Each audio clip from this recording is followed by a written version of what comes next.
there was science behind why we were missing, why the bad guy was missing, and why the cops were missing. And I had to figure that out because it was not out there. It did not exist. Different sciences like neurolinguistic programming, open and closed loop control systems, visual proprioception, like these are the sciences that we deal with in shooting.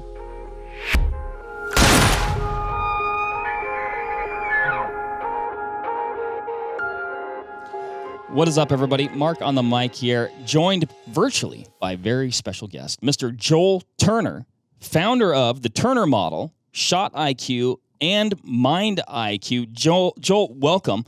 We're just talking. I just flubbed an intro, and actually, and I've done that twice today. I'm like, maybe I need a little Mind IQ for these opens today. Yeah, right. Well, his thoughts aren't thinking, bro. I think we'll get there here in a few minutes. Joel, man, I've listened to you on multiple podcasts, some great podcasts, very valuable information. Every time I listen to one, I go, man, that makes a lot of sense. And then I don't execute what you're talking about there. So hopefully, maybe through this podcast, we can get me at least a little bit closer because, you know, I do a fair amount of hunting, both, you know, archery, rifle, and muzzleloader. And I struggle predominantly with those things on the archery side. And so really looking forward to personally and sharing with the listeners just the foundational principles of what you talk about. How those principles might be shared across, you know, aspects of your hunting life, whether it's, you know, bow hunting, archery in general, shooting, maybe other aspects of your life where they can be applied. But just some really cool stuff going on there. Before we get there, though, I'd love to talk about just kind of your history, how you ended up where you are now. When we chatted on the phone last week, I noticed that 360 area code. I was like, oh, that's not too far from my stomping grounds. So, yeah, let's just jump into a little bit of backstory and kind of who you are, where you came from. Yeah, well, I was born and raised in Eatonville, Washington, which is a little logging town. My dad was a logger and for a lot of years, and my mom was actually the probation officer for our high school. So she worked at the courthouse. And so you didn't want to mess with Mama Turner. So me and my brothers were pretty straight-laced all growing up. Because if you met Mama Turner at work, she said she would actually murder us. So you're straight-laced, but you've always had a probation officer, though. Yeah, right. Yeah, for sure. For sure. So, you know, growing up, I started shooting, you know, be it archery or rifles at a very young age, and I was just completely enamored with it. Like it was my life. Everything revolved around shooting, and then it revolved around hunting, and I just wasn't. I was an okay shot. Like I was an okay shot with things that didn't have much recoil. 22s, air rifles, shotguns. I was good to go with shotguns, but man, you put a centerfire rifle in my hand, and I was pretty worthless. And you put a bow in my hand, I was pretty good. But just dealing with target panic issues that I didn't understand at the time. I mean, I was a little kid, so I didn't understand any of that stuff. And then growing up, hunting just became everything to me. I started bow hunting when I was 14 years old, and I missed so many critters. It was ridiculous just because I couldn't hold myself together at the moment of truth.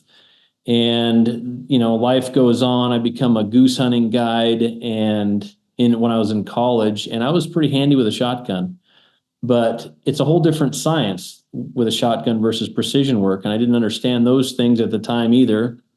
So it's like every job that I had to do with shooting something. So then I've gotten to the USDA Wildlife Services and dealing with air rifles and small caliber stuff there for animal damage control. And that was pretty handy. But man, you put me on a coyote contract with a centerfire rifle and I was worthless. And I just couldn't control it at the moment of truth. As soon as that coyote would get in my crosshairs, I'd get a crosshair on hair and I would just involuntarily yank the trigger. And I know that a lot of people are dealing with that same stuff. And so that got the ball rolling. And I didn't understand how I got myself in control. Then I became a cop. And then I was basically forced into, like, I got to figure this out because I was in an environment where I just could not miss anymore. And then I got on the SWAT team. 2 years into my cop career, I got on the SWAT team. They instantly threw me on the sniper crew.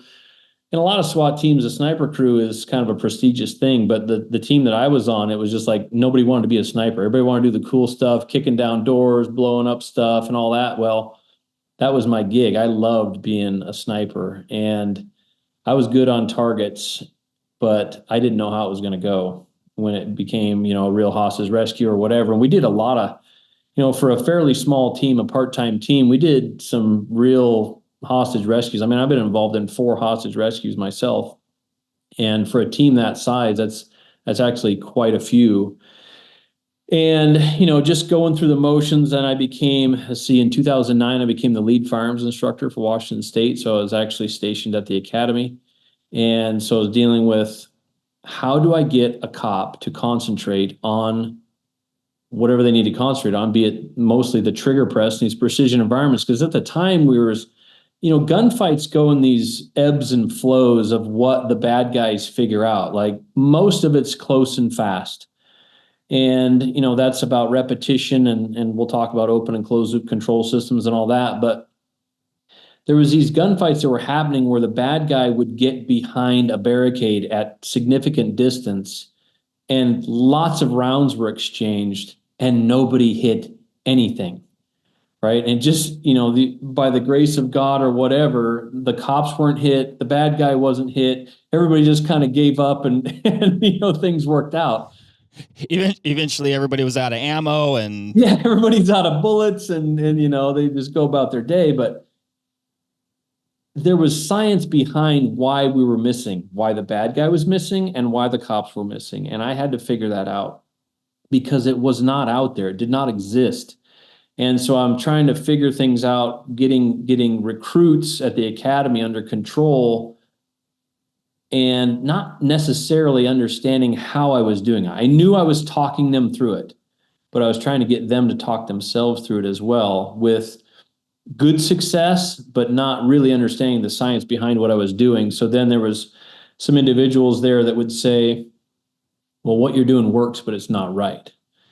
And by that, they meant not scientifically correct.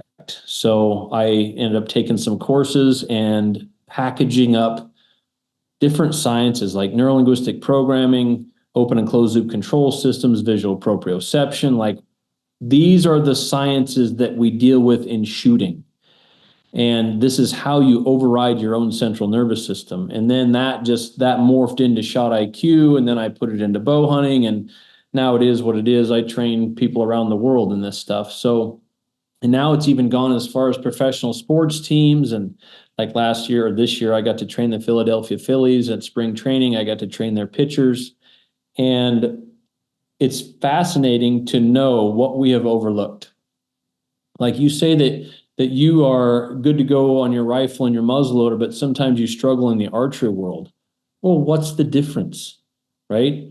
The difference is, and this is what it's been boiled down to, is we've really kind of come upon the ultimate skill of the human being. What is that? Like if you were able to give me that one skill, that if I was able to do this skill, I would be successful in anything that I did. So I'll ask you now, what would that one skill be? Coming from you, Mark Boardman, what is that one skill that if I could do it, I'd be successful in anything? It's how you've gotten yourself through everything. What is it? Experience. Okay. So what if I don't have experience in what I'm trying to do? It's like the first time I've dealt with it. I just got in a car wreck. I've never dealt with a car wreck before. How do I get myself through it? I'm bleeding. I've got a giant bull elk in front of me, and I am losing my business, right? You talk yourself through it. You talk yourself through it.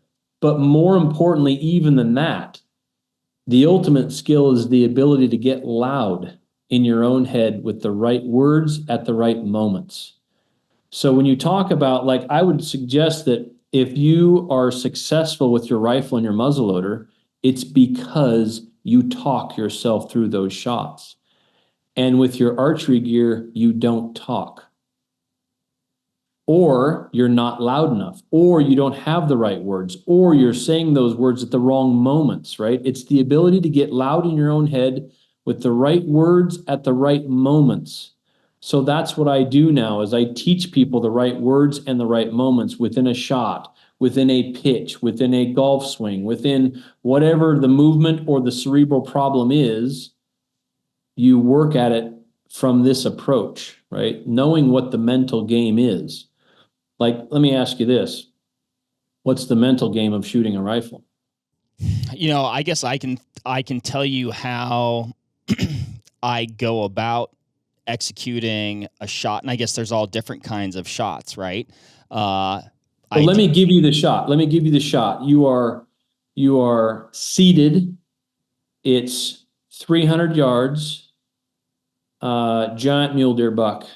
You're seated, no wind, so you don't have to do a wind call. You're seated 300 yards. Walk me through that shot. Walk me through the mental game of that shot. Okay. Seated, 300 yards, probably about as far as I want to shoot from the seated position, 350, something like that.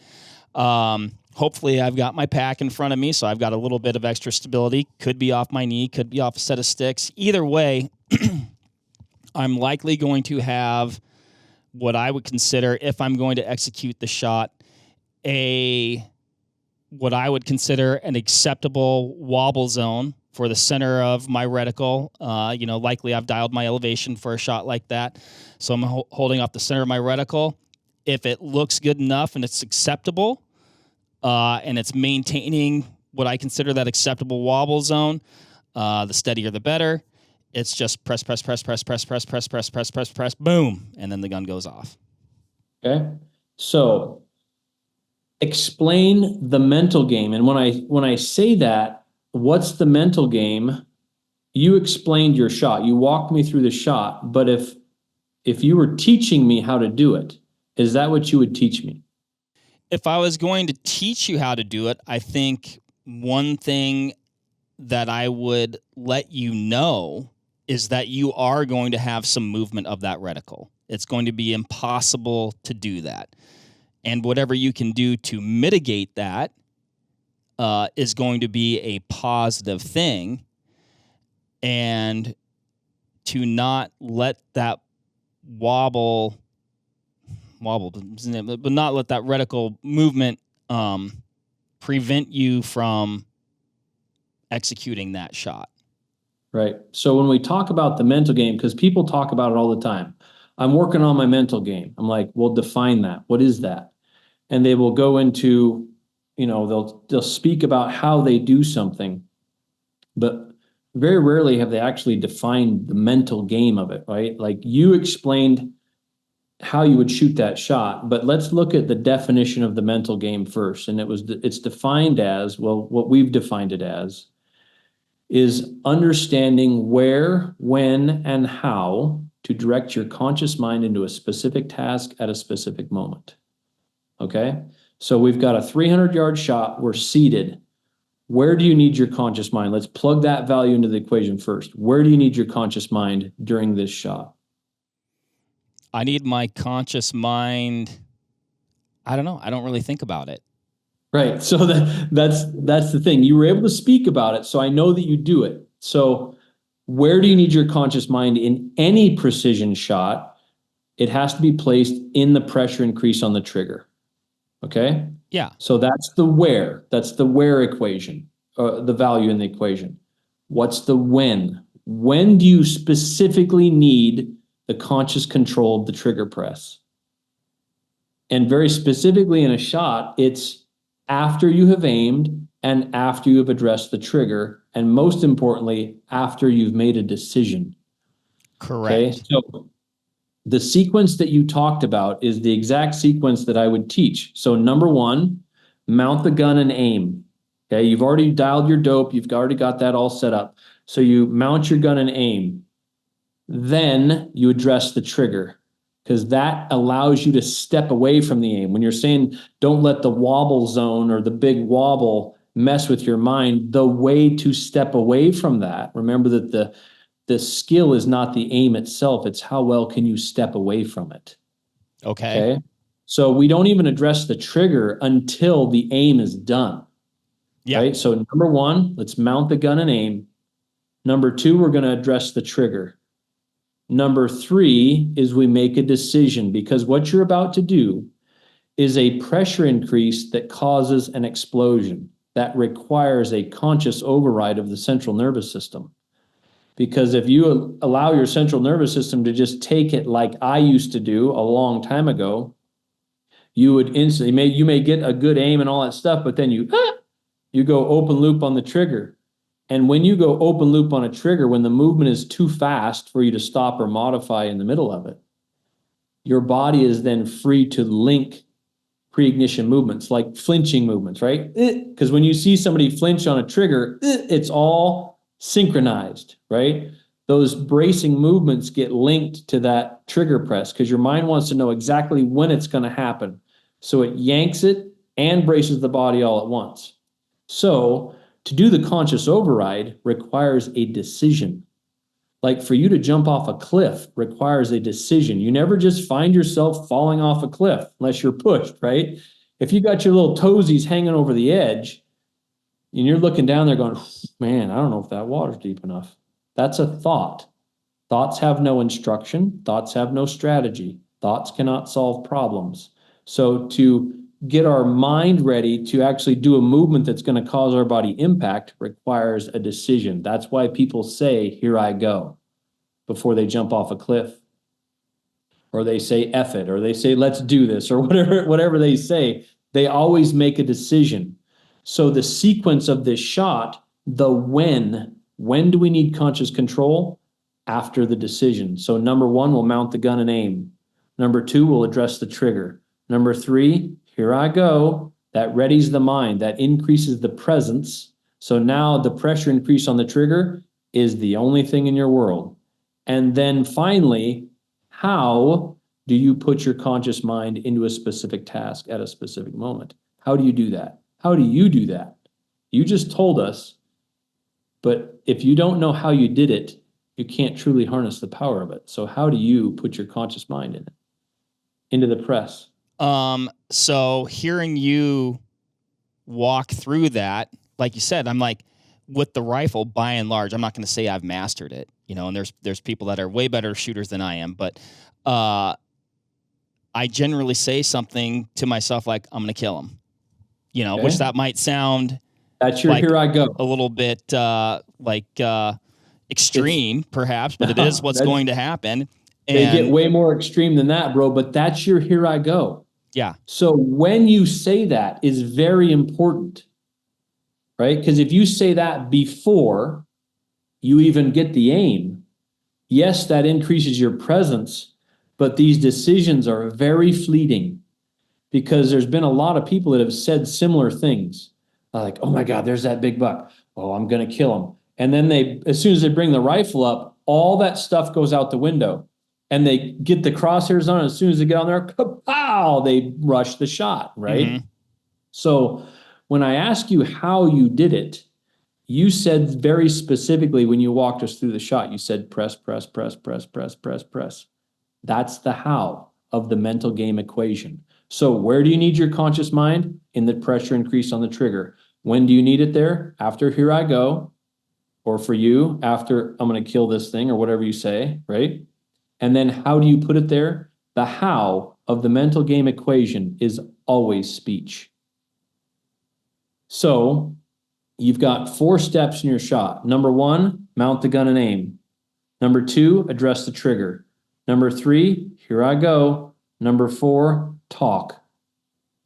And it might not be just those words, press, press, press, press, press, press. It might be a conversation. Okay. Right? It might be that you get on that thing. Okay, there's good. Fingers on the trigger. Got it. Here I go. Okay, start increasing pressure. Real easy. Easy now. Okay, that's it. Yeah, that feels good. Squeeze. You're talking yourself through it because you got to be careful with the initial pressure increase. Because what you're doing with the initial pressure increase on the trigger is you're setting the speed limit. Right? Mm-hmm. There's a certain speed limit that you can go and stay in control of. And once you pass that speed limit, you go into open loop. But if you stay closed loop, which means slow enough you could stop it anywhere within it, right? That's what closed loop means. It's slow enough that you can gain the feedback that you need. So you may have to talk yourself through the initial pressure increase. Like, okay, let's start it up. Yeah, okay, yeah, that's it. Easy now, easy. How would you teach somebody else how to do it? That's what you should be saying in your own head when you shoot these high stress shots. So when you take that, your rifle, cool. Now I have these 4 steps. Your muzzleloader, same 4 steps. Archery, it's the same 4 steps. But with archery, draw back and aim, got it. Number 2, address the trigger, got it. Number 3 is here I go, got it. And number 4, you talk yourself through the pressure increase on the release. Whatever, if it's a thumb button, if it's an index finger trigger, if it's a resistance, if it's a hinge, it doesn't matter. The movement has to be controlled by a closed loop control system, which means it's slow enough you could stop it. When you are concentrated on that movement or that pressure increase, then you get the surprise break that we're always looking for, right? Right. Now, this is for precision environments. If the critter is moving, it's different. The mental game changes. If you are shooting a shotgun at a pheasant, if you put your conscious mind in the trigger press, you'll never hit any pheasants, right? Right. So when it's a moving target, the mental game changes, the values within the mental game. Where do you need your conscious mind? You need it in the aim. When do you need it there? Once you've started swinging on the bird, how do you put it there? Speech, right? So when the pheasant flushes, it's not press, press, press, press, press. It's aim, or it's see it, Yeah. right? You talked about the vision portion of it. It's a different mental game. So you just got to know the difference of what mental game you're playing. But because most people have never actually defined what the mental game is, there's no way that they can actually play it, right? Like in what other sport do we play where we don't know who our opponents are? We don't know the rules of the game. We don't know when the game starts, right? How do you possibly win that game? So that's where we've really dove into this mental game equation and how you actually apply it to, you can apply it to damn near anything. So you mentioned something there, and it was definitely a question that I have. You know, hunting scenarios they're all different. You know, they can be very dynamic. They change by the second. Ideally, I have that, buck, with the rifle, like you said, that he's standing there at 300 yards, whatever position I'm able to get in, if it's satisfactory, executing that shot goes much like we were just talking about. It's different, though, when, let's say, you're still hunting through the woods or something like that, and a deer gets up in front of you and you've got an open shooting lane, and you're just shooting that shot a very different way. In some ways, it's a little bit more akin to like that pheasant scenario that you're talking about. Or, I'll bring up, in an archery scenario here in Wisconsin. I mean, this is pretty common. It's, let's say it's November, the deer are rutting, you're on a pinch point, and here comes a doe and a buck is behind her. He doesn't want to stop. You've got limited shooting lanes. You're like, yep, that's my window. He's going to pass through there, get the bow back before he gets there. To me, like, when you're doing that, can you still be shooting a controlled shot? No. Okay. So when you're doing that, it's very similar to a shotgun shot. Where do you need your conscious mind when that buck slips through the space in the trees? You've got to have you still got to get your pin in the right place. Right. Right. So that's your focal point. That's the number one thing, the mental game.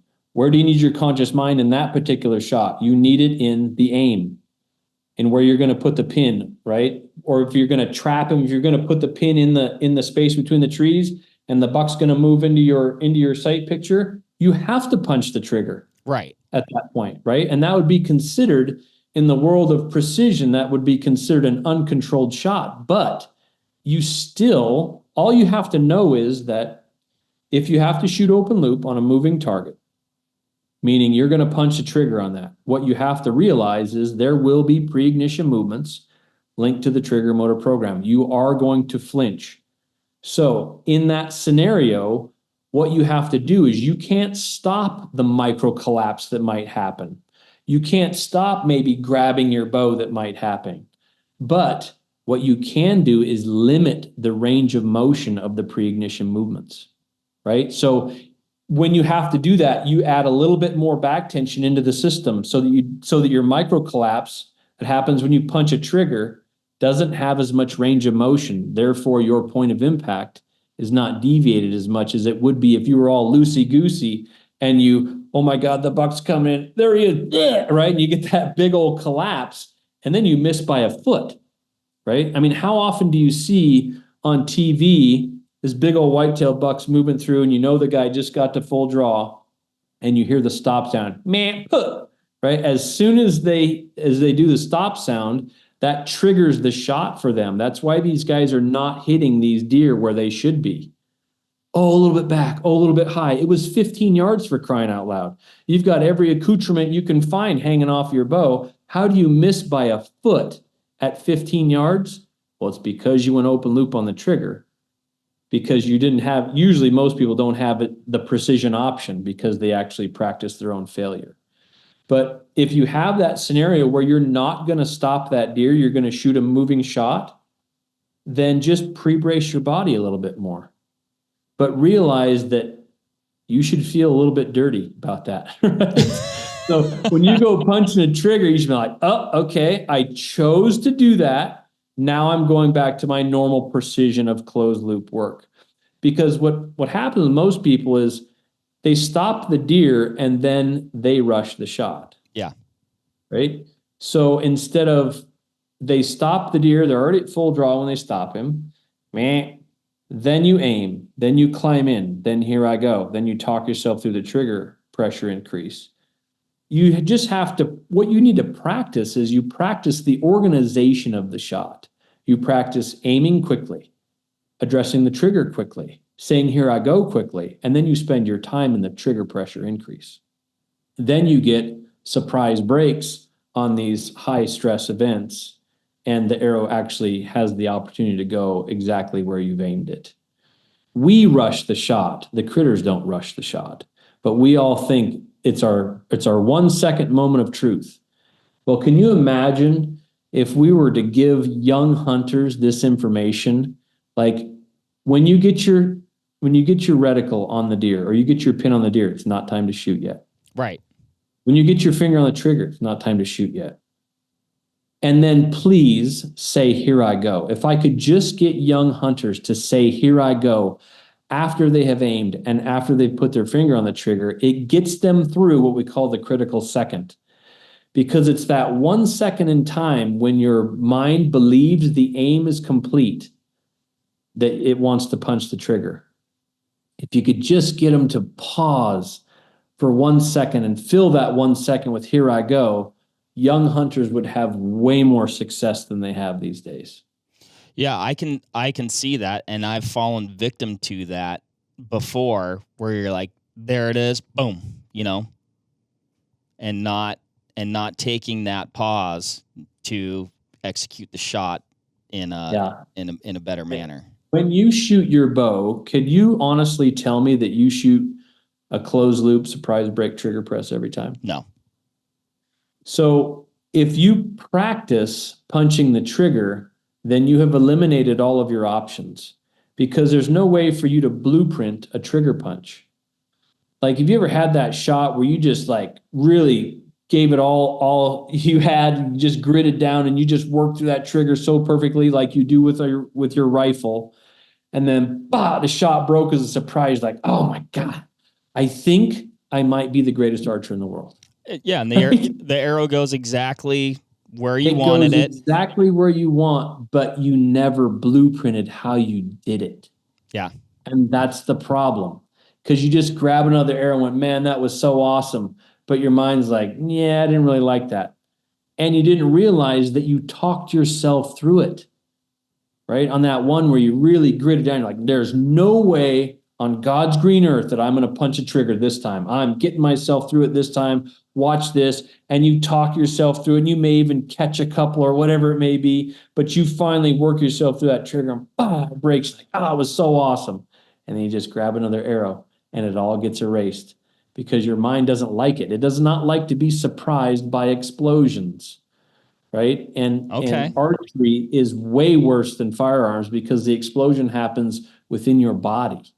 Whereas in firearms, the explosion happens in the apparatus. Yes, it does impart recoil and smoke, fire noise, all that negative stuff, but it's way easier to control in a firearm than it is with a bow, just because your body's not in tension, right? Okay. Because I was going to say, in some ways, it seems counterintuitive to me Yeah. because, like, there's a little bit more of a violent thing going on when that gun goes off. But for me personally, I'd say to a higher degree, I'm able to, I guess, brace myself for it. Like, I accept that, like, I'm going to get hit. It'd be like if I just stood here and said, I'm going to let you punch me in the face, and I'm just going to let you do it, and I know what's going to happen, and I know what it's going to be like, and I might not like it, but I am just going to I've made the decision that is the reality of the situation. And then with the bow, it does not translate all the way over for me personally. Right. It doesn't, because people don't see it as an explosion. But what's the definition of explosion? A sudden release of energy, right? Well, that's what a bow does, right? And that your body is in tension. You're holding this bow apart and it wants to know. I mean, the problem is we don't have a safety on a bow. It goes off every single time, right? So can you imagine if you've never, like, I'm sure at some point in your career, somebody's handed you a rifle or they loaded with a dummy round or you kept the safety on inadvertently or whatever, and you saw the, right? We don't get to see that. It happens every time you shoot your bow, but we don't get to see it because it all gets masked by the bow going off. In fact, we actually get rewarded for it. Like, you see the archer that's out there and they shoot and nothing moves, right? The bow doesn't move, the release hand doesn't move, and you're like, oh my gosh, that person is so steady.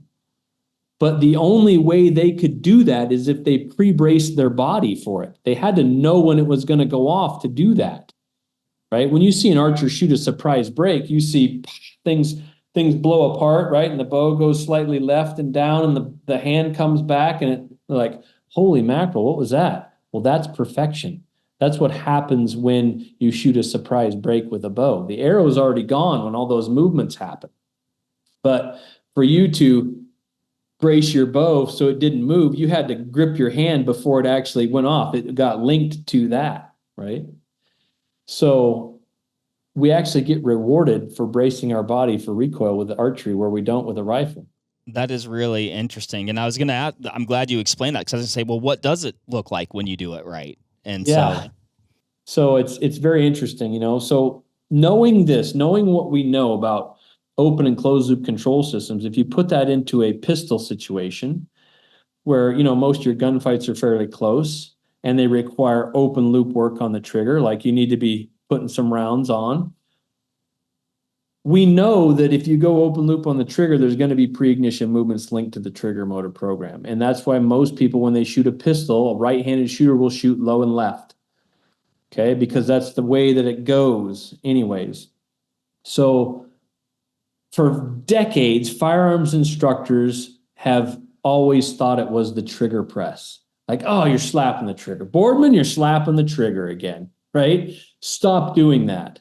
You're like, okay, yes, sir, yes, ma'am, or whatever it may be. And you try as you might, but then they put you in a situation where, Boardman, we want you to shoot 5 rounds in 3 seconds. You're like, okay, here I go. And they put a dummy round in there somewhere, right? And you're like, pow, pow, right? You see the big old dip, and you're like, oh, Boardman, you're slapping the trigger again, right? You got to quit doing that. Well, that's scientifically impossible for you to stop doing. Okay. And we know that now, but there's still firearms instructors out there that will use, dummy round sequences and all this stuff just to show that instead of fixing it. Like, if we know that we cannot stop the pre-ignition movements, the only thing we can do is limit their range of motion. How do we do that? You got to pre-brace the body. So for years, people have taught certain grips on a pistol or whatever, but why are we teaching the grip a certain way, and then we tell you to use 70% of your grip strength, right? If you only use 70% of your grip strength, the other 30% is coming in with the trigger press. whether you like it or not. You're going to be at 100% of grip strength when the gun goes bingo anyways. So if we actually go 100% in our grip strength and they say, well, you're over gripping the gun, you won't be able to manipulate the trigger. That's the furthest thing from the truth I've ever heard in my life, right? So give it your all. Give it 100% of your grip strength, 100% of your grip strength, and then you can go open loop on the trigger all you want. And because the pre-ignition movements have limited range of motion, the hits will still be in the middle, right? They're not going to be precision work, but they'll be in minute of dude, right? So that's all you need. Well, and hearing you talk through, so our instructors here at Vortex Edge talk about, the fundamentals of, shooting a pistol and how to properly shoot a pistol, and what you get, the result of doing these certain things, of building a really good, strong, solid grip. And we, that, again, guilty as charged on the pre-ignition push when shooting a pistol, right? But that's because I need to work on primarily my grip, building that grip and making it a solid grip to mitigate that. So like hearing you talk through like the why behind it is really cool. Yeah, I've been a firearm instructor for a long time, since 2003, and I taught the same stuff, right? But I'm like, this is scientifically not right, what we're talking about, and we, back in the day, we even had firearm instructors yelling front sight, front sight, front sight. In a precision environment, why are we going to put your conscious mind in the front sight when it needs to be in the trigger pressure increase, right? Mm-hmm. For, you can yell front sight all you want for CQB. That's good, right? Because you need your conscious mind in the aim. That's why people miss in these very close engagements, because they start shooting before they ever get the pistol pointed where they need it, right? You can watch cop shootings all the time. They start shooting before they get their sights on the target. That's why we teach why you present the pistol to the target a certain way, so that you've got sight alignment, sight picture, and slack out of the trigger by the time you get to full extension. I'm sure you guys teach that at Vortex. Well, we do. So, and shameless plug for red dots, because they really allow you to stay target focused, versus like focusing on your sights. But with the red dot, a couple things with the red dot. A lot of people in high stress, they train and they train and they train. They take RDS courses and all this stuff. And then when they get in a high stress engagement, they shoot before they start looking through the screen. And that's been a common thing. And the presentation of the pistol to target is the same essentially. And I'm sure you guys have your ways at Vortex on how to get somebody to actually get their eye through the screen, so that they pick up the dot, it comes out of the top or whatever. But that has to be drilled. Like I tell people in these bear defense courses that I teach, like guys will show up with their grizzly rig with an RDS on it. I'm like, okay, let me see you push the pistol toward the target. And they push it out there, and then you see the search, right? You see them wiggle their hands trying to find the dot. I'm like, you're a bear turd. Right? By the time you find that dot, you're a bear turd. You have to have it. By the time you get to full extension, you have to have sight alignment, sight picture, right? The dot's got to be in the screen, the dot's got to be on the target, and the slack's got to be out of the trigger. So I get them to, you don't have to shoot a pistol that much, especially if it's going to be an open loop engagement, which is a bear. You're not going to precision shoot a bear unless he's eating your buddy, right? Which could happen, which has happened. But, mostly it's going to be a charging target. So you're not going to be putting your conscious mind in the trigger press. It's got to be in getting the dot or the front sight exactly where you want it before you go launching rounds into this thing. So the presentation of the pistol to the target is so much more important than you shooting, because you're going to go open loop anyways. Mm-hmm. So as long as you have a hell of a grip on that pistol, like 100%, then you're getting about as good as you're going to get with that pistol system. So there's science behind all the things that you guys are teaching, and it sounds like you're teaching the right stuff. But for decades, it was completely backwards. Yeah. So we're trying to dispel all those rumors and all those myths and get down to the actual art of shooting a pistol, shooting a rifle, shooting a bow, and how you did it, right? Blueprinting exactly how you did it. Where did you put your conscious mind? When did you put it there? And how did you put it there? The mental game. What's the mental game of shooting a charging grizzly bear? What's the mental game of a buck standing at 300 from the seated position? It can all be plugged in, right? And your experience gets you that where and when. Where do I put it? When do I put it there? And when you get good at it, you can start to take all the problems in. Like after I got on the Rogan podcast, I evidently became an expert in everything known to mankind. So there was lots of folks calling me with these problems. I'm like, how am I going to figure this out? Well, it's because I hadn't defined the mental game yet.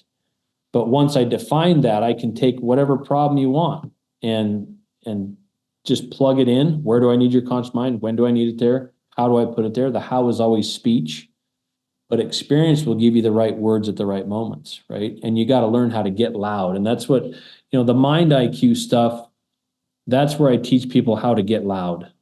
And I teach them the right words and the right moments for their particular problem, be that a sports problem, a movement problem, or a cerebral problem like an anxiety attack or whatever. So it's fascinating stuff, man. Talk me through probably the appropriate way to say that. Talk me through getting loud. So a drill that we do and this is a very common question, like, how do I get loud? What's it feel like? What's it sound like? What's it sound like to get loud? What I have people do now is what I call commentary shooting, because commentary shooting is you teaching someone else how you do what you do out loud while you are shooting. So you would be drawing your bow back, talking about that, talking about addressing the trigger, talking about the decision that you make, and then talking about how you put your conscious mind in the trigger pressure increase. So commentary shooting gets you to teach somebody else, which is the proper speech pattern. Because people are like, well, what should I say?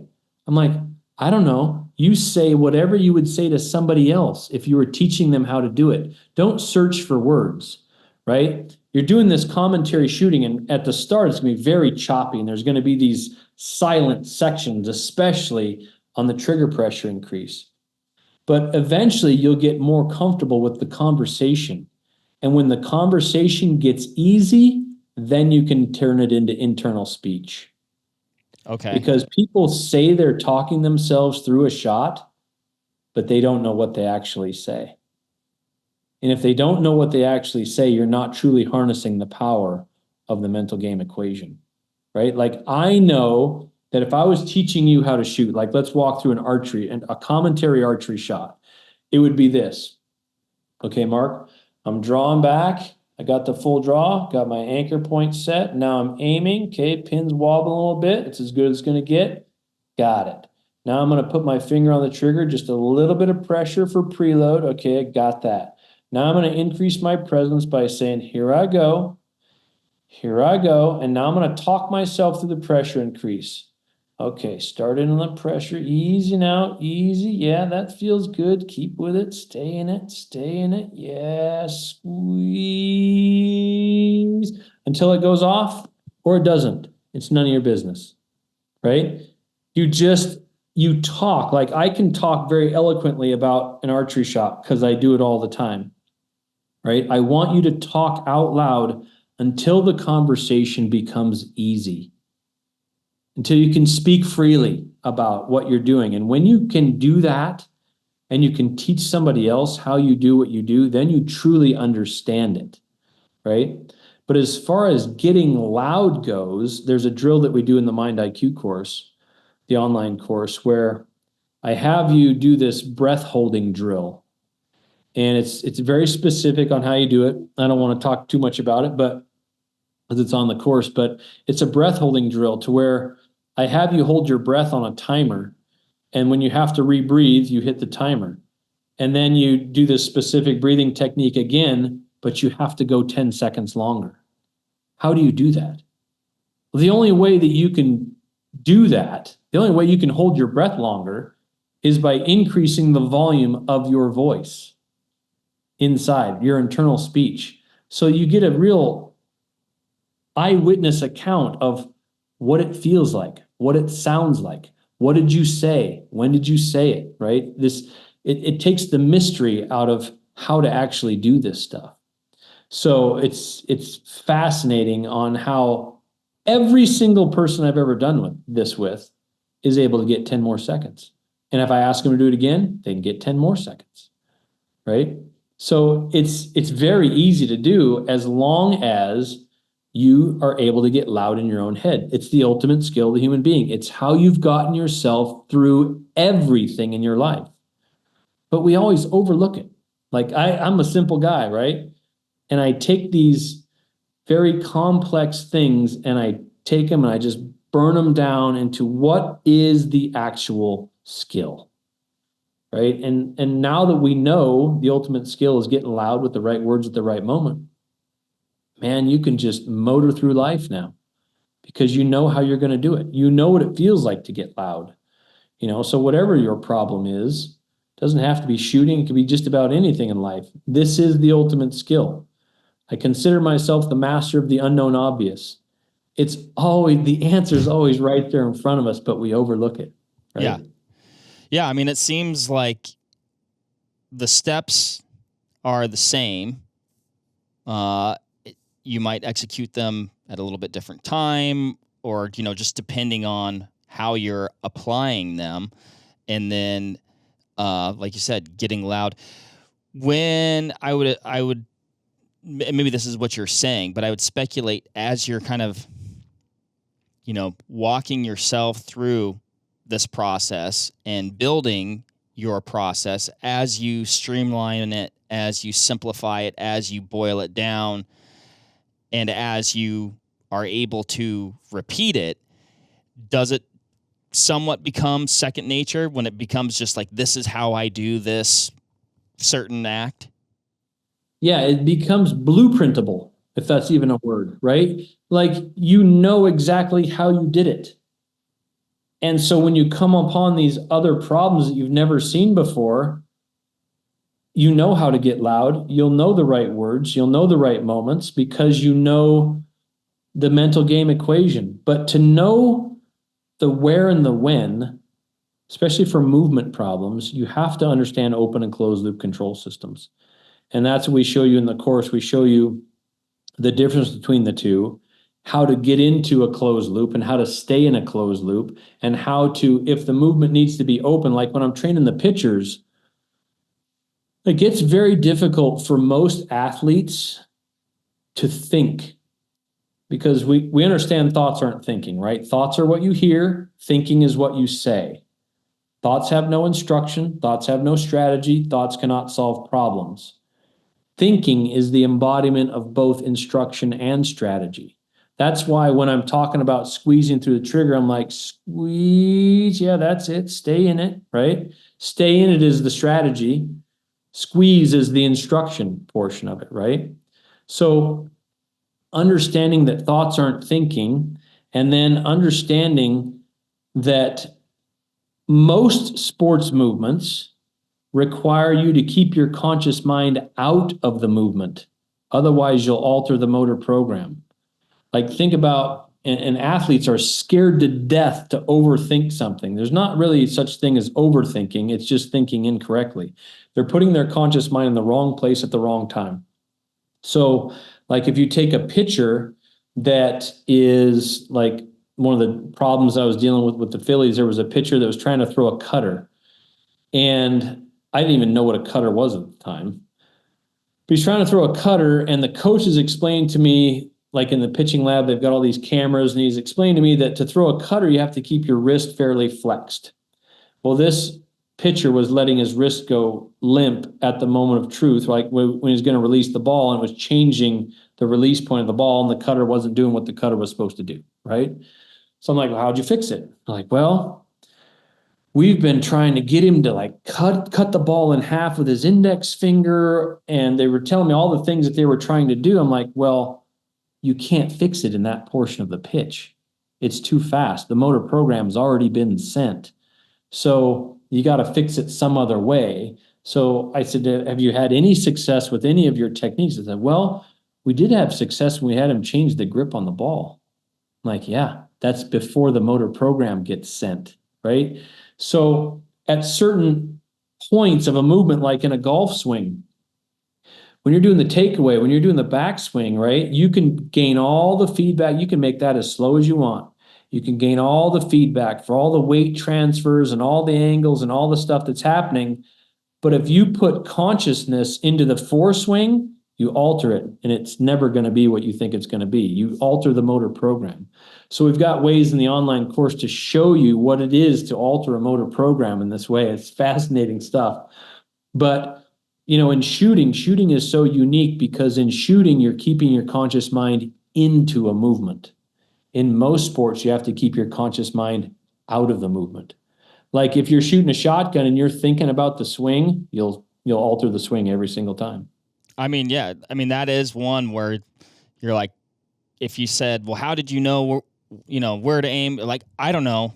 And I'm not acting like I hit every bird, by the way, but, you just make those shots and sometimes you're like, man, that was a great shot. And it wasn't all luck. Right. Like things were happening. And like all you needed to know about that one shot that you made or those 99 shots you made. Cause I mean, think about how many trap shooters missed the 100th bird because they altered their swing motor program, right? They're like, okay, I got to swing smooth on this one. And it kills it, right? Because they put their consciousness into the movement instead of keeping it out of the movement and putting it into the governing body for most movements, which is vision.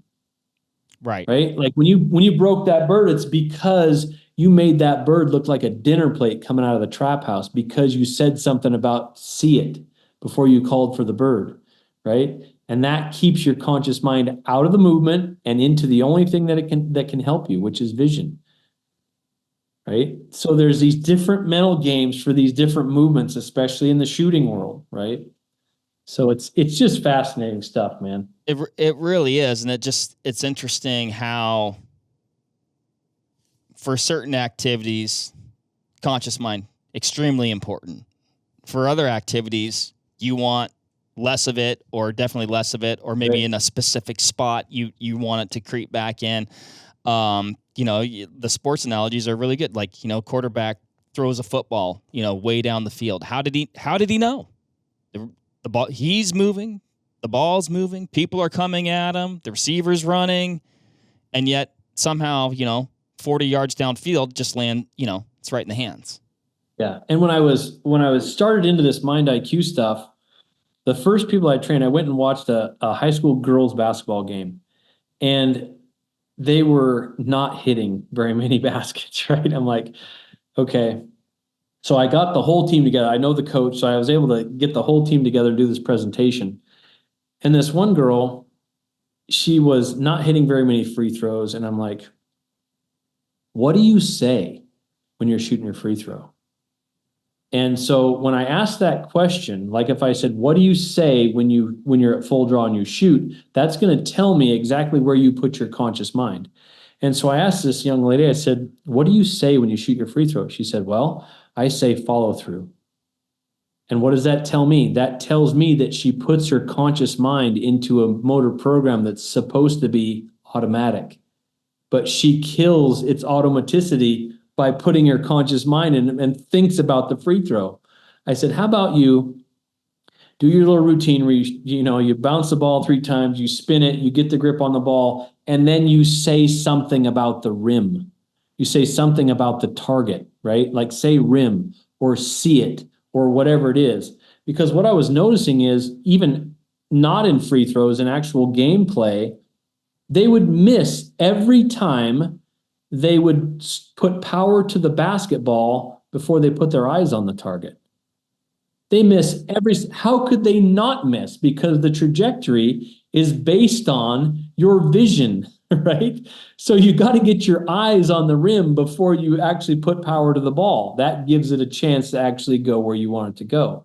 So I got her to actually say rim or see it before she put power to the ball in the free throw, and her free throw average went way up. Why wouldn't it? Because now your mind is calculating the distance to the basket, the arc, all those things, Instead of putting the conscious mind in the movement, you put it in the only thing that can help you when the movement's supposed to be open loop. And so I told this to an old basketball coach, and I explained this whole thing to him. I was very proud that I'd figured this stuff out, right? And I explained it to him. He goes, you know what I used to do? I'm like, what's that? He goes, I used to put a number on the front of the rim. And before they shot the ball, they had to tell me what the number was. I'm like, huh, same exact thing, right? I just put some fancy words to it. People have figured this stuff out, but because they don't know the science behind it, they're not truly harnessing the power of it. Mm-hmm.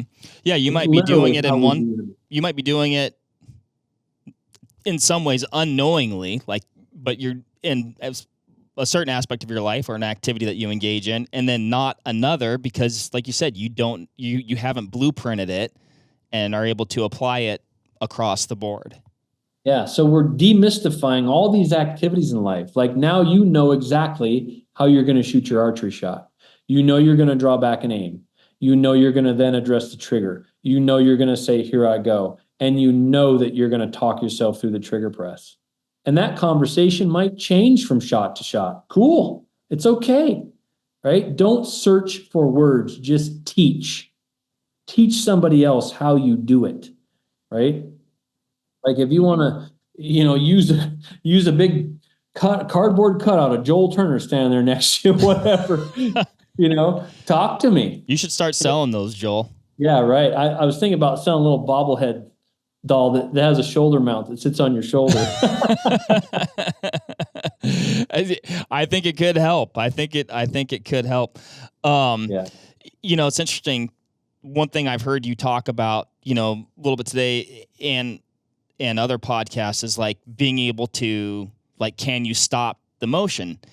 And like I was sighting in a rifle yesterday, a couple days ago, can't remember, but 100 yards and, the reticle, I guess shameless plug for the Razor HD LHT 3-15, but it has a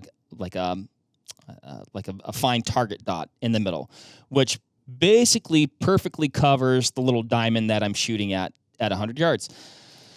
Well, I was on bags, as stable as you can get on a bench, and I was like press, and I don't even know what changed, but something changed. Either the pressure that I was applying to the rifle, maybe the bag slipped a little bit. I adjusted. I don't know what changed. But then the reticle moved just a little bit, and I'm like, I don't like that. I'm not going to get the data that I need from that shot if I break that shot. I was able to stop it, readjust, and start over.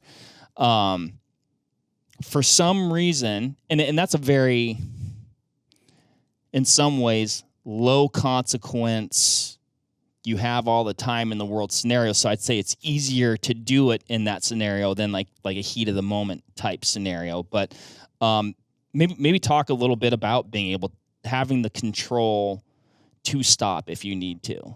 The only way that you could do that is if you were moving in a closed loop control system, which means it's slow enough that you're gaining feedback within it. That feedback may be on the trigger. It may be something external, right? It may be that the critter moves. Like how often do you find people that, the deer is in one position and they start they got their aim and whammo, they punch the trigger and the deer moves and they don't see that and they can't stop their trigger press, right? So you should be pressing trigger slow enough on that deer if it's a stationary target, right? You're pressing it slow enough that you can stop it if you need to. Like I do a lot of culling projects where I'm having to head shoot elk and all kinds of stuff. Well, I'm doing a headshot on it and the head might turn slightly and I have to stop my trigger press. Another elk might walk behind it that's not a target animal. I have to stop my trigger press, right? So there's a point at which you start into it. Like what I do for a rifle is I do an audible exhale. That's how I control my trigger. I don't say press. I can actually feel the exhale. So I'll still shoot from a respiratory pause, but then I'll start this audible exhale. And it's not that it's loud, but I can hear it in my own voice. I can hear it in my throat, right? I can feel it in my throat. It gives my movement rhythm and timing. So I would get on this thing. I'm like, okay, yep, that's it. On the trigger, slacks out of it. Here I go. And it's like you can feel it, you can hear it, and that's what gives it that rhythm and timing, but I can always stop it if I need to. So I guess the way I'm picturing what you're talking about there is it's not like you're like a like a like to where you would be potentially changing the mechanics of your body Right. because you're exhaling, but just like enough that you can sense that it's happening. Yeah, I can feel the rhythm of it, but I'm not necessarily changing the internal pressures in my body when I do it. Yeah. Right? Because I still believe in respiratory pause for rifle shooting and such, but just you have to be able to work at 1 mile an hour, and you have to be able to work at the speed limit, right? And in the online course, I show you specifically what your speed limit is. And you have to sometimes, like if I'm dealing with a critter where I have to take a headshot and it's a twitchy critter, like if you do bighorn sheep, like bighorn sheep will rarely feed for more than 4 seconds, right? So head goes down, they feed, head comes up. The head up is usually it's usually 1.5 to 2 seconds of head up, right? So if I'm doing a sheep culling project, head down and I wait, and then the head comes up, and I have to be very quick at the organization, right? I got to be able to aim quickly, address the trigger quickly. Here I go quickly. And then I've got about another maybe 1 second to work through the trigger. Well, that's working to speed limit, but I can't go open loop, because if I go open loop, that opens the floodgates for the pre-ignition movements. So you got to be able to work at the speed limit and at 1 mile an hour, right? And the reason why you would ever shoot at 1 mile an hour, that's just a reference point, right? It's the bottom of the speed scale. So why would you ever shoot a shot where you are going excruciatingly slow? Well, the only way or the only reason you would do that is if you're using the shot to increase the volume of thoughts, so that you get reps in thinking, speaking over those thoughts. Because let's say you're like, okay, I'm shooting a 458 Win Mag, and I'm going to press this trigger so freaking slow, you won't be able to even see the blood leave my capillary beds on my finger, right? So I get in this big old nuclear Magnum, and I get on it. I'm like, here I go.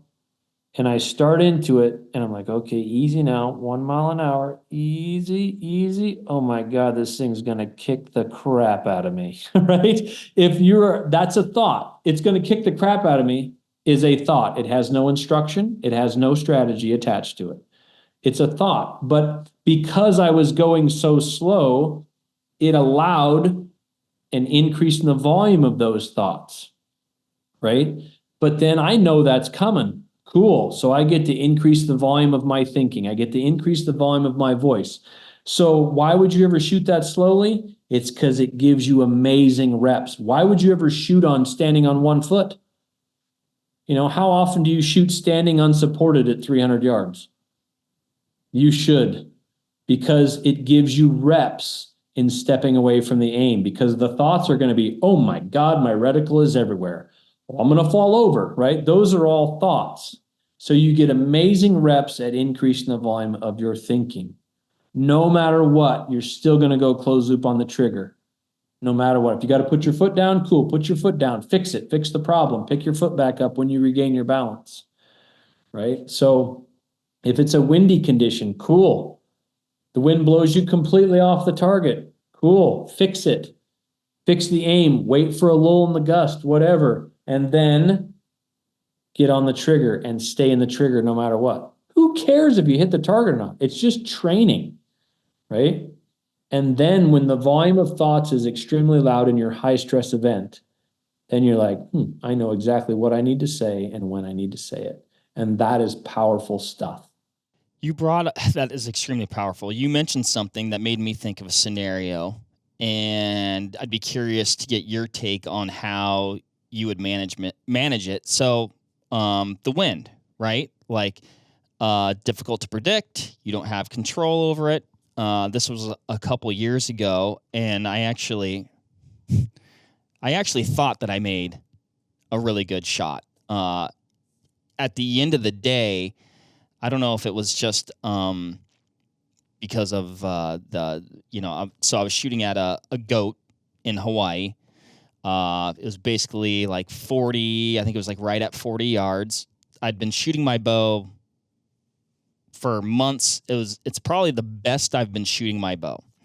And I think I got to a place where I was executing a lot of the things that you talk about and preach. The one thing that was getting me with this shot, though, was the wind. Now, it wasn't extreme, but I was getting getting blown left to right, left to right, left to right. And I kept wanting to, execute that shot, and I'd have pressure. Then I'd get over here. I'm like, I don't like that. And I'm like, okay, starting now. Oh, I don't like that.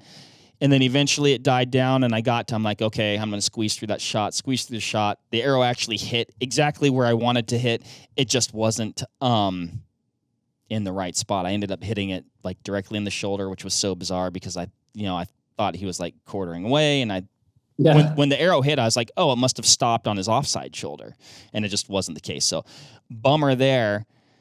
There really, at least for me, there's not something that I'd be aware of that I would change other than knowing now. I'd be like, oh, I'd hold a little bit further back. But like how would you have managed that situation? Did I do it right? Are there things that I should have done differently there?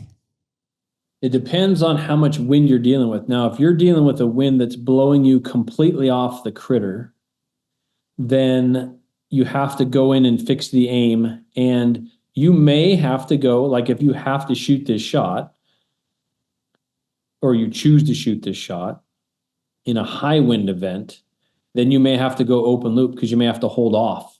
And then just right. So you may have to time it. If it's a moving archer or a moving target, you're probably going to have to go open loop on the trigger. Now, with the wind that you're talking about, where it's moving you, it's disrupting your aim, which makes you instantly stop on this because you go back into what we call the aiming room.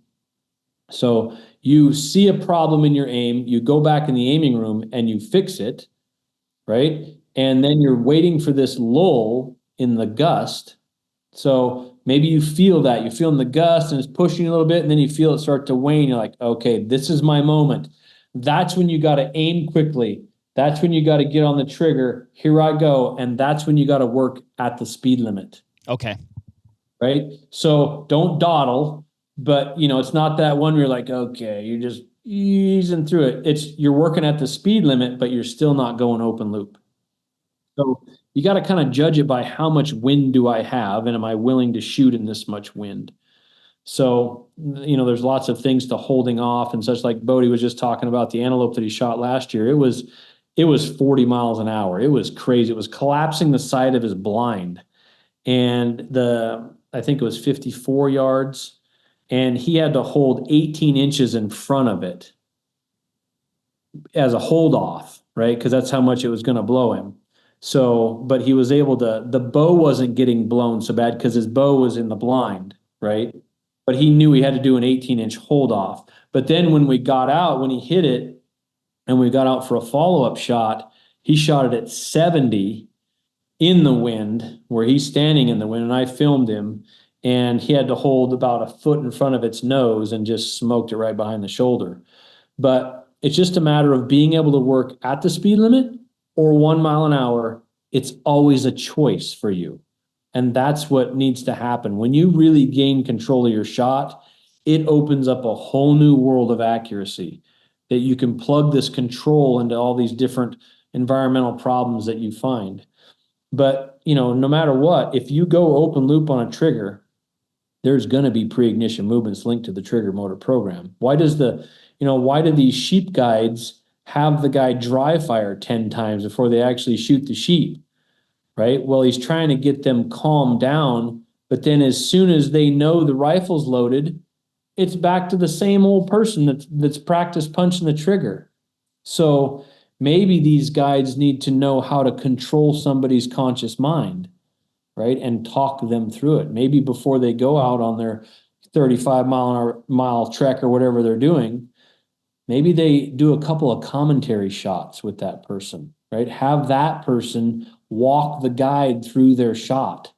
Then you don't have to have the 10 dry fires that you might not have time to do, right? You'd Right. be able to get down and get in control instantly. That's the key.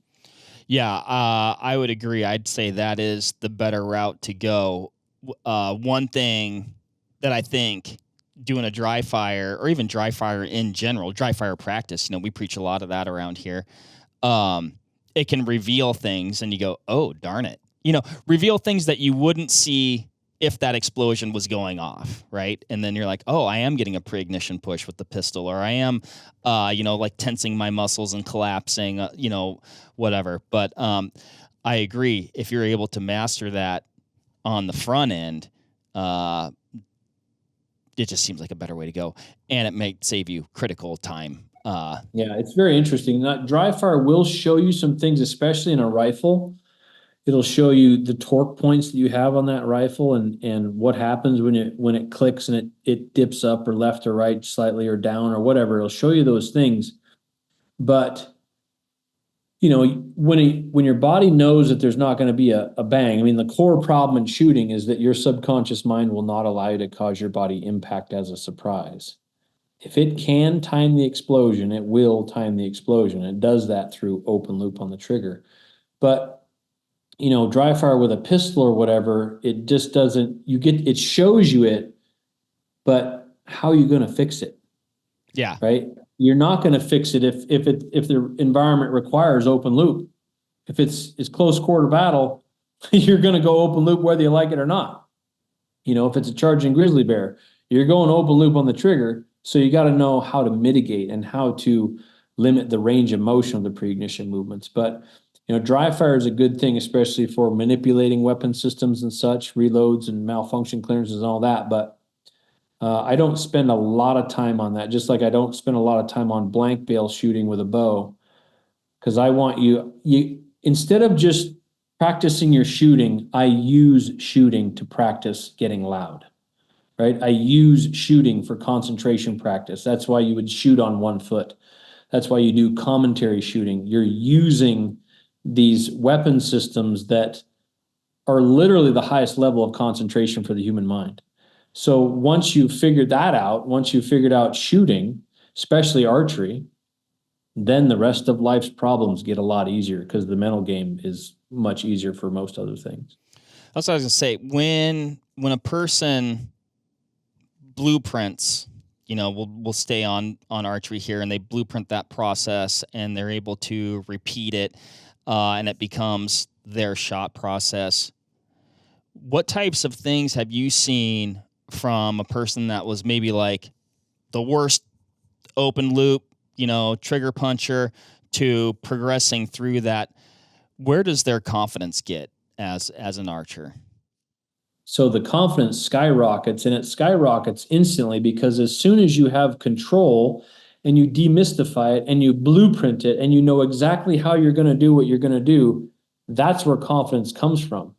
Because there's confident people that still have good days and bad days. Why is that?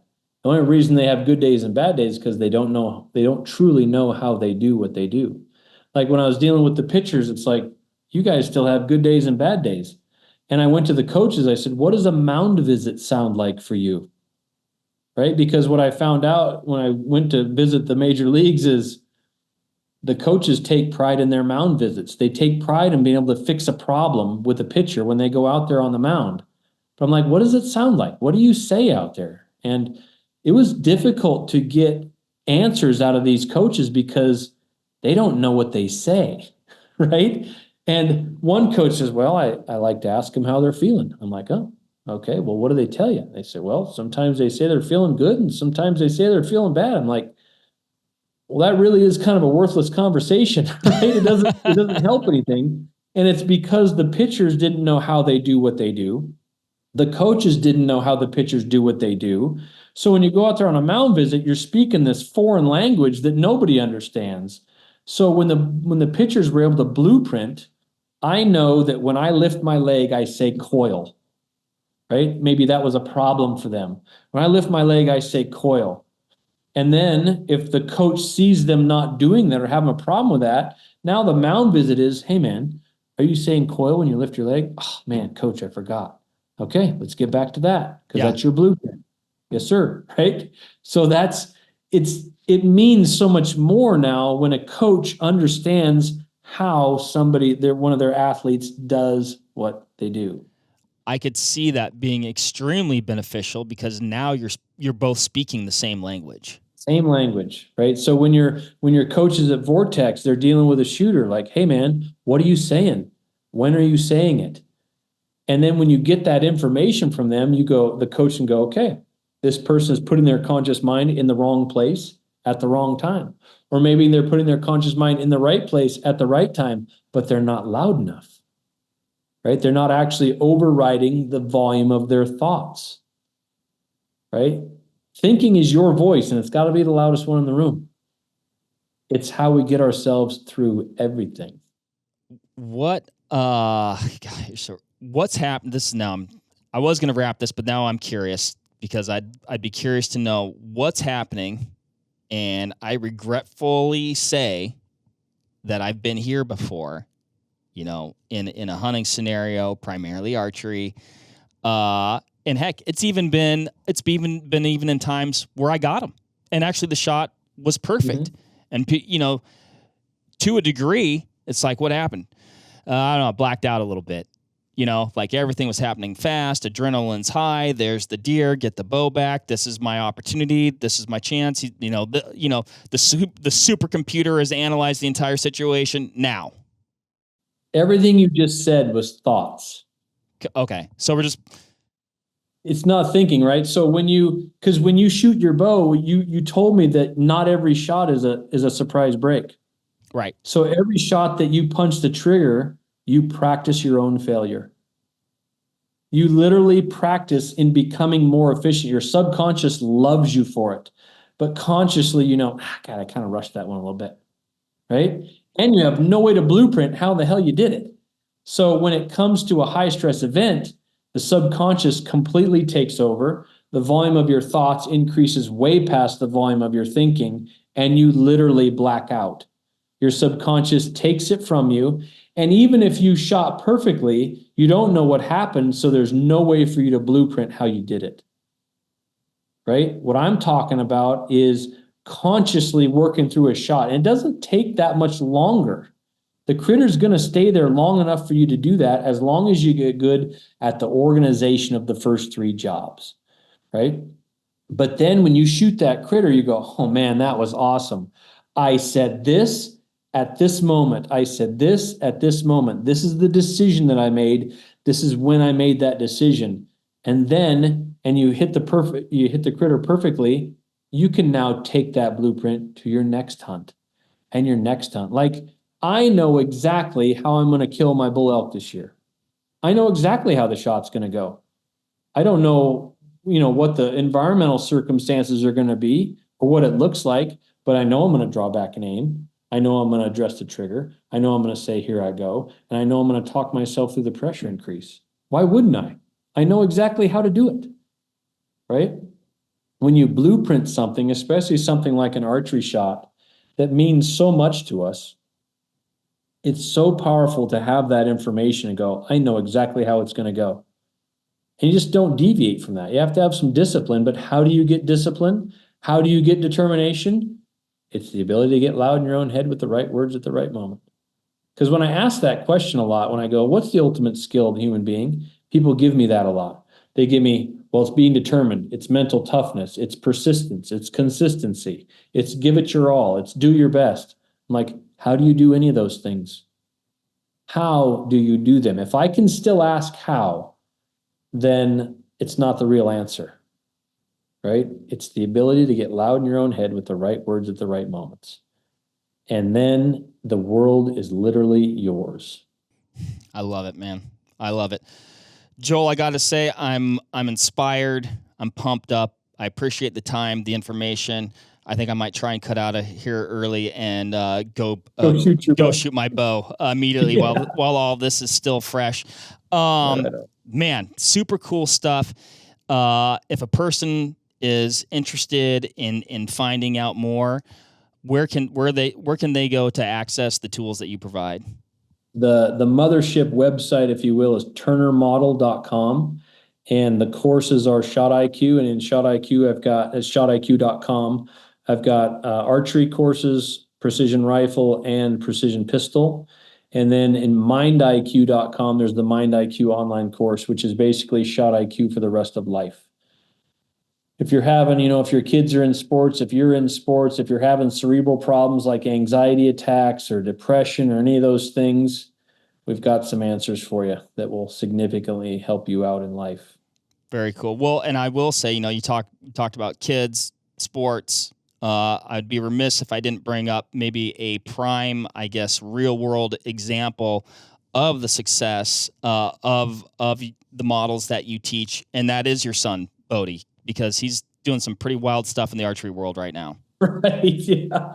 Yeah. He's pretty amazing. And he's been, he grew up as I was developing this whole system, so he was born in 2007, and in 2009 is when I became the lead firearms instructor. So that's when I really was able to experiment on all these recruits and then actually experiment on my son, if you will. I know it sounds bad, but he started punching a trigger on an index finger trigger release at 3 years old.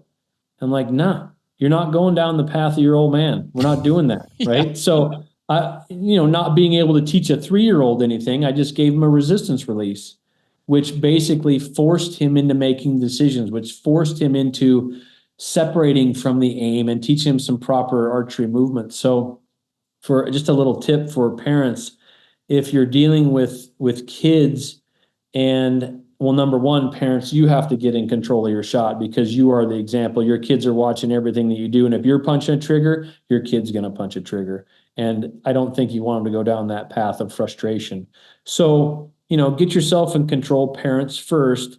But if you're dealing with a kid, we're asking a child to override their own central nervous system. We're asking them to do something that most adults can't do. So instead of trying to beat your head against the wall and just, you get them coaches and you get them all this stuff and you spend a bunch of money, just get them a resistance activated release, right? It's got a safety on it. They push the safety in, they draw back and aim. Once the aim is done, they take the safety off and then they pull, and it's based on the holding weight of the bow. So it separates the aim for them because it has a safety. Like, you don't let the safety off until after you've aimed. And you can manipulate this thing to where they have to actually work at it. They got to actually pull. And that forces their conscious mind into that movement instead of worrying about the aim or when it's going to go off or how big the deer is or whatever. Just get them a resistance activated release and quit beating your head against the wall. And then once their mind matures enough, and they understand that this is how you get a surprise break, then they can just take that to whatever release you want, right? So that's what we did with Bodie. And by the age of 6, he could shoot any release you put in front of him because it's just how you do it. You don't have to sit there and coach him and hammer him into this and that. Just get him the right mechanics or, somewhat the right mechanics, but get him in mental control of their shot. And then the mechanics will come later. So that's just my 2 cents about it. That's how we basically built Bodie Turner as he is now, which is literally about the greatest archer on the planet at 17 years old. So that's a pretty big accolade. Yeah.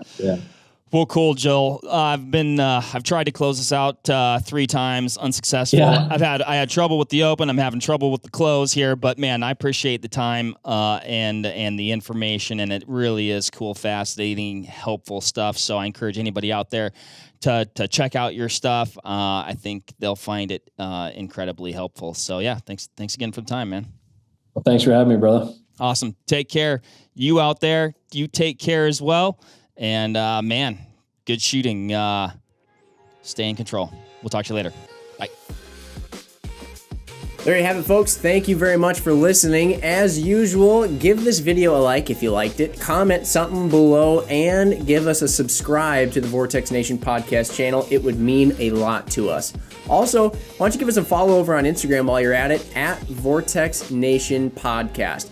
We'd love to hear from you over there, and we'll keep you updated with all kinds of cool photos and videos from our adventures that we do here. Otherwise, we will see you on the next one. Thank you again. Happy hunting and shooting, everybody. Have a good one.